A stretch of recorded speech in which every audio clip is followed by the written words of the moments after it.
What up, guys? Carolina Jackpot coming at you, talking college football on YouTube Sunday afternoon. It's September the 8th, 2019, about 2:30-ish. NFL's on right now. Carolina Panthers traveling down Struggle Street right now. So get in there and watch some more of that later on. But I wanted to come out and recap kind of what happened yesterday as far as the picks against the spread that I made Thursday.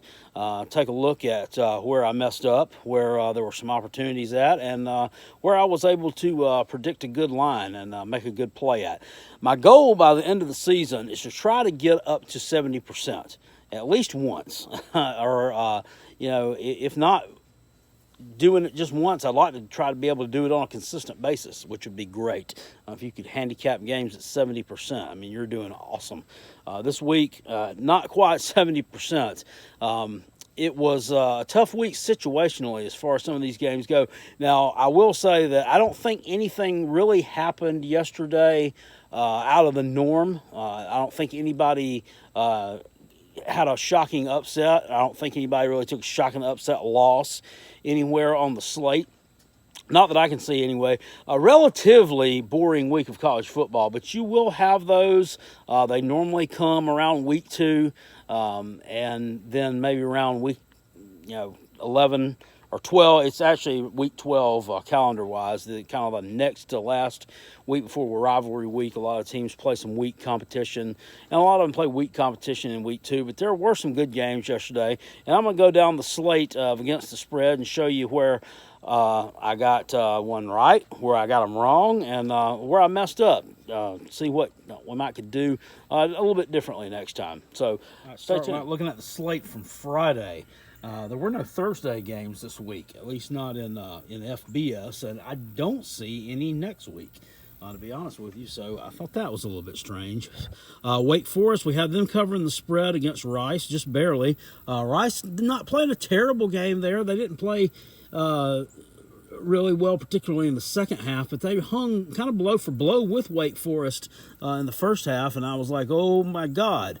Am I going to screw up here too? But Wake Forest, eventually depth and speed took over there. Wake Forest is starting to really look to me like a legitimate upper echelon ACC Atlantic Division team. I mean, they're athletic, they're lean. I mean, they're good. I mean, their defense, their boundary corners and defensive ends very fast off the line of scrimmage. I was impressed with Wake Forest. Covers the spread there against Rice. You can tell I actually watched that game. I like CBS Sports Net. If you don't have that channel, they have some kind of off the radar games on there. But the commentators, they actually dive into it a little bit more than what they do on ESPN and Fox and stuff like that. It's just my opinion. You may look at it and think, these guys are idiots. I don't know what they're talking about. But just as far as my liking, I like that network a lot. Marshall, Boise State, missed out on that one as well. Boise State did win that game, but only by 7 points. So Marshall played pretty well. It's kind of a defensive struggle. One that I messed up on, Vanderbilt at Purdue. I was kind of high on Vanderbilt, taking on a team from the Midwest. I think the loss of Kyle Shermer there has really affected Vanderbilt. He was the first legitimate pocket passing type quarterback that Vanderbilt's had in a while, that was a consistent, like a 3-year starter for them. I think they missed that continuity there, and they kind of took it on the chin at Purdue yesterday. Kind of surprised me a bit. Missouri did not. I expected them to win that game and cover that spread. I didn't expect them to be up 38-7 on West Virginia late in the ball game. West Virginia scored a TD in garbage time. 38-7 was the final there. Missouri with a big-time win. I had warned that of the SEC East teams that took losses in week 1, that I thought Missouri still had the most upside. And it looks like I was right. BYU, they beat Tennessee, and I had taken Tennessee there. Just don't know really what's going on. They lost in overtime, and this loss is not as bad as you might think. the week 1 loss to Georgia State was shocking and really unexpected. But losing to BYU at home, yes, disappointing for a but the level Tennessee's been playing at the past 10 years, it's not. And BYU is a good team. Defensively, they were a really good team last year. They were in the upper 20s, or maybe even better than that. I can't remember the exact number in the country in total defense.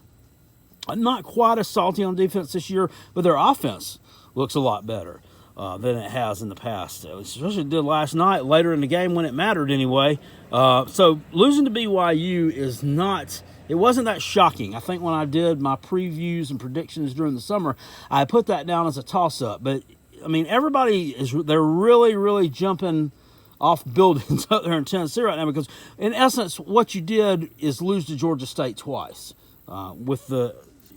As bad as that loss was in week 1, and I think it just got into the psyche of the team and affected him a little bit. And I think Tyson Williams also affected him a little bit. That's the starting running back for BYU.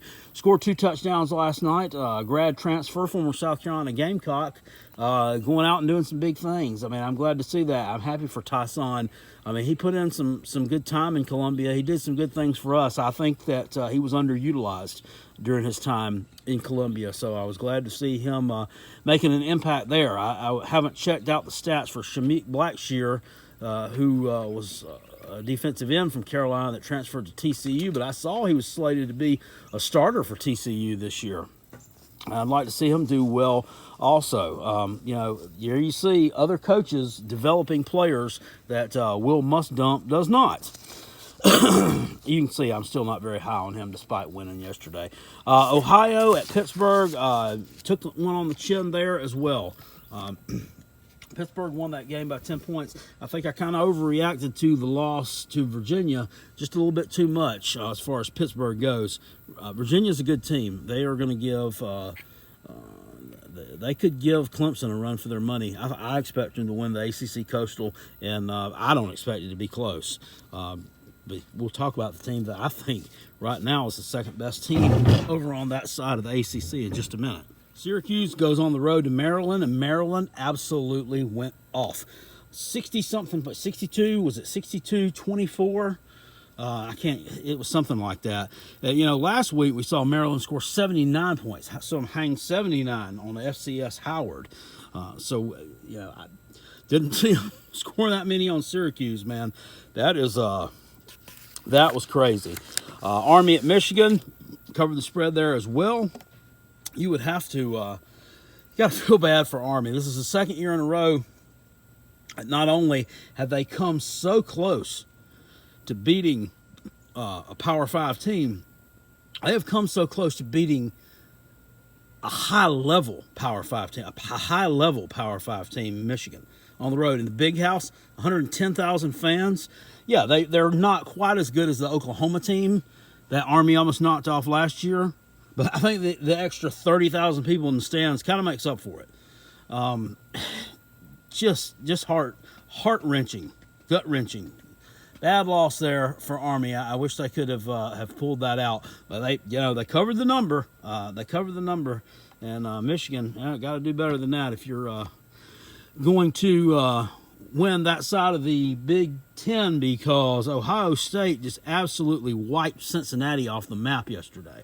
I didn't see a shutout coming. I had warned that Cincinnati was not as good as what a lot of people were thinking they were. They're like, oh, Cincinnati's going to cover the spread. This could be a one-possession game. No, I knew it wasn't going to be. When I saw how they played against UCLA was terrible. They had a terrible quarterback, just terrible all around. And Cincinnati, while beating them, I mean, they kind of struggled. With some boneheaded plays, some boneheaded interceptions. I knew they were not that good, and they were also playing at home on a Thursday night, packed house. They were a little bit up for that moment. They went yesterday, and Ohio State absolutely wiped them off the map. Looking for some big things this year from Ohio State. Kind of doubted, is Ryan Day going to be able to do it at Ohio State? I think they haven't played a conference game yet, but the questions are starting to get answered. I think they're really good. I don't think they're going to really miss a beat. got the Rutgers versus Iowa pick correct. Iowa 30-0 over Rutgers. Shut them out at home. That's a team, looking like now. We'll talk about Nebraska here in a minute, but I think that that's probably, if we had to pick after week number 2, it's Iowa and Wisconsin over there on that side of the division. South Florida goes to Georgia Tech. They cover the spread. Georgia Tech did win 14-10. Come on, Georgia Tech. We got to do a little bit better than this. I know you're breaking in a new offense. I know all this. You still got dudes. You should be more talented than a team like South Florida. You just should. None of these kids, none of these kids were running a triple option offense in high school. How long? 1 year, I can see them using that for Jeff Collins as an excuse for 1 year for, a little bit of poor play. But, come next year, that's not going to be a legit excuse anymore. These are college-level Power 5 athletes.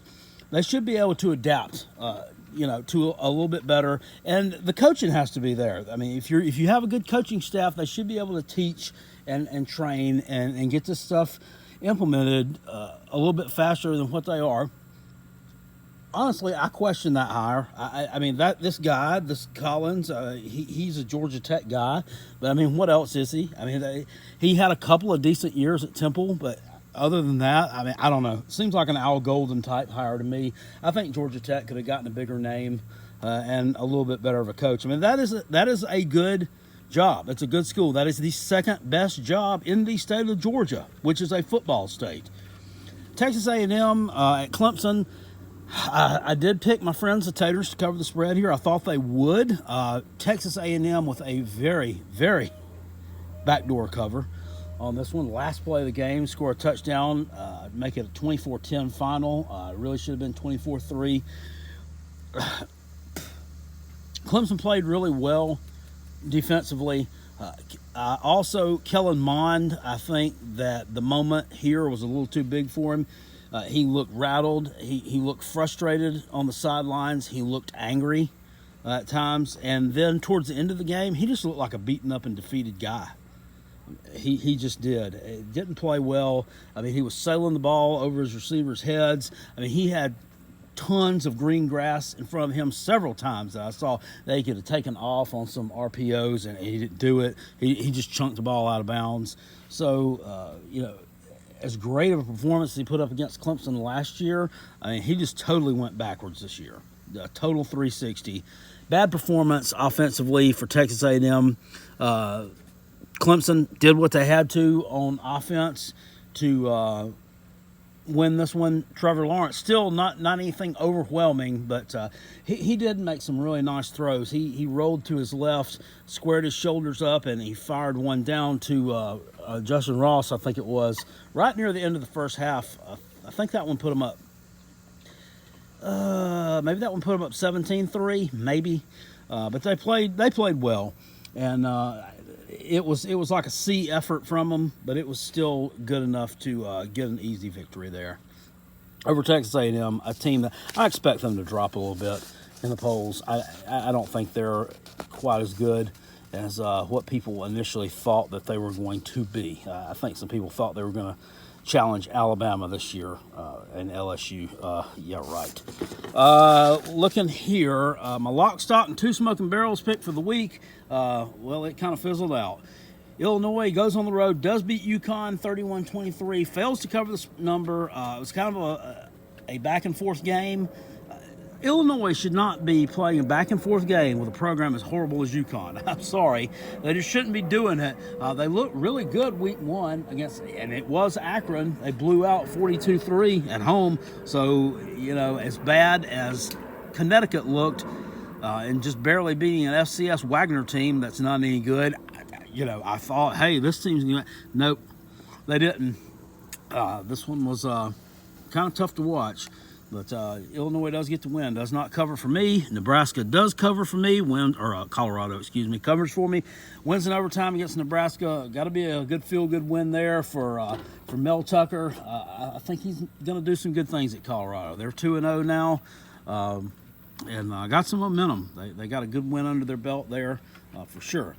New Mexico State correctly covers the spread against Alabama. Loss 62-10, which I think Alabama definitely took their foot off the gas there in the fourth quarter. They had 55 on the board, I think, at the beginning of the fourth quarter. So, yeah, I am looking forward to my Gamecocks playing these guys this week.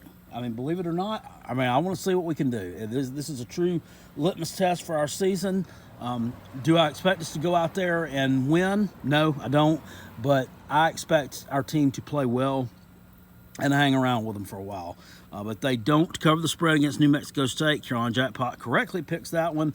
Here's one that was an easy pick for me. UCF covers against Florida Atlantic, 10.5. They win by 30 points or so. That should have been the lock, stock, and two smoking barrels for the week right there. Not the one that I picked. Eastern Michigan versus Kentucky. Kentucky covers the spread there, 38-17. Continue to do what they have to do, putting some points on the board. Terry Wilson continues to play well for them. Here's why I missed on Tulane. It goes on the road to Auburn. Just barely missed out on that one. They lose 24-6. Auburn's defense continues to be really dominant. Showed off last night against a Tulane team that had put up 40-something points in week one. Arkansas disappointed me a little bit. Goes on the road and lays a turd against Ole Miss. They did not cover, so that one was an incorrect pick. LSU at Texas. That was a back-and-forth game, wasn't it? That was a really fun one to watch. A lot more offense there than I thought we were going to see. 45-38. They covered the number against Texas, and a huge win for Ed Orgeron and company. Going on the road and winning against a team like Texas is huge. Miami at UNC. UNC covers the spread here, wins the game outright, 28-25. We're up pretty big in this game. I think 17-3 at one point. They let Miami come back, take the lead. Sam Howell, again, shows poise under pressure, leads his team down the field and scores a touchdown with about a minute left to win the game. It may be too soon to say it, but this may be the second best team in the ACC Coastal. I think Virginia is head and shoulders above the rest of that side of the division. I just do. But UNC they're sneaking in there. This is going to be a team to watch this year. I was wrong. I admit when I'm wrong. I was wrong all summer long. I said there's no way Mac Brown can be the magic elixir to fix a bad football team, and I was wrong. They are playing. It's a totally different team this year. Now, granted, last year they lost some close games, and they had some suspensions last year. But if you just look at last year, they lost on the road to an East Carolina team that won like 2 ball games by 20-something points. And now they're beating my Gamecocks, and they're beating the U, Miami. It's not the same U, but it's still Miami. It's still a team that's going to go to a bowl and do well on that side of the division. So, yeah, North Carolina, big surprise team this year. They got another stern test coming up next week against Wake Forest at home. That's a battle of undefeated teams. And it's actually a non-conference game, if I'm not mistaken. What's weird, North Carolina is playing a conference team in a non-conference game because they're in different sides of the division, but they're big rivals. But I don't think they're like the crossover rival with each other. I think they're the crossover rival is NC State is the one they play every year. But Wake Forest is also a huge rival with them, too. I think more so in basketball than football, maybe. But it's a big football rivalry, too. So they're playing a non-con game against a conference opponent. So I don't know where that one's at. I think that will probably have a lot to do with the outcome of that. Fresno State goes on the road to stays at home and plays Minnesota, and that one was a push. Minnesota wins 38-35. Minnesota goes to 2-0 on the season, but a couple of close wins there. They're kind of playing with fire. Interesting to see what they do when they get to conference play. Laid a big dud here. Stanford goes on the road to USC and lost. Was it 45-20 or 35-20? It was bad, whatever it was. And Stanford's quarterback play, USC starting quarterback JT Daniels, he's out for the year. So therefore, I took Stanford just thinking, and USC just goes off. Here's another one I got wrong. I did not see coming at all. Cal upsets Washington 2019. This game didn't go off till like 3 a.m. They had lightning delay at Husky Stadium in Seattle. It's some pretty scary looking stuff there for a couple of hours, and they had to push back a game that would already be late on the East Coast. So I stayed up and watched the end of that one, and I was, well, I actually had fallen asleep, and I woke back up and watched it. I'm too impressed with the way Washington played there. And then Oregon State at Hawaii did cover the spread there on that one. Hawaii wins the game by 3 points. I thought Oregon State may be able to pull that one out, but they weren't able to. That game was available on Facebook. I look, it said it's available on Facebook. So I type it in my search bar and I'll look, and then they want me to put my credit card info and all this mess in there, and I'm like, no, I'm not doing that. Not to see that. I'll just read about it. So, at any rate, Carolina Jackpot, I went 13 and 11 with a push on the week. That looks a little scratch. I put 14 and 10 at one point, but there was one on there that I missed that was actually a loss for me. So 13, 11, and 1. I mean, it's not 56% either. I scratched out. It's probably more like 53. I mean, I guess anytime you can cover more than you don't cover, you won, but I'd like to do a little bit better than that. There were a couple of picks in there that I should have known better on. Arkansas and Ole Miss is one that I beat myself up over today. I really should have just taken Ole Miss, the home team there. Arkansas is not good. I just thought that maybe we would see a little something from them, because I think in the end, I think they still just have more upside. And I think Chad Morris is going to be able to do it there. It's just going to take longer than I thought. Vandy at Purdue, maybe I should have looked out a little bit harder. Vanderbilt, yeah, really, like I said, missing that quarterback. And BYU, Tennessee, maybe should have known better on that one. But all in all, they were some games that were a little bit difficult to pick. And that's how it goes. It's all in good fun. And I will recap these every week and talk about them and see where we could do things a little bit differently. I'm telling you, the best method for being able to handicap these games, I believe, is just watching games. It's just watching the team play the week before. That's why I was able to make that Cincinnati call on that game. I watched that entire game when they played UCLA, and I said, yeah, this team is not that good. UCLA is just bad. So it goes without saying, maybe if I was able to watch some of these West Coast teams a little bit more, I mean, but, you know, we all work and stuff. We all have full-time jobs. We got to, you know, you can't watch football 24/7. That would be great if you could, but that's just not possible. So I hope you guys enjoyed that. That is the recap of week number 2, picks against the spread. More to come on college football and lottery tickets this fall, this off season from Carolina Jackpot. If you like this video, please hit it with a thumbs up. If you see it on Twitter, if you follow me at Carolina Jackpot, please retweet it if you see it. I mean, it helps me get it out there a little bit more. And if you're not subscribed to the channel, hit the subscribe button. Click the little bell so you get notifications. Carolina Jackpot.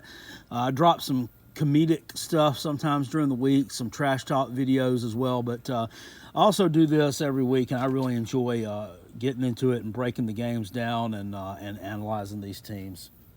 So support the channel and keep watching them. I guarantee you won't be disappointed. I'll see you guys later. Have a great Sunday. Peace, and I'm out. Go Gamecocks.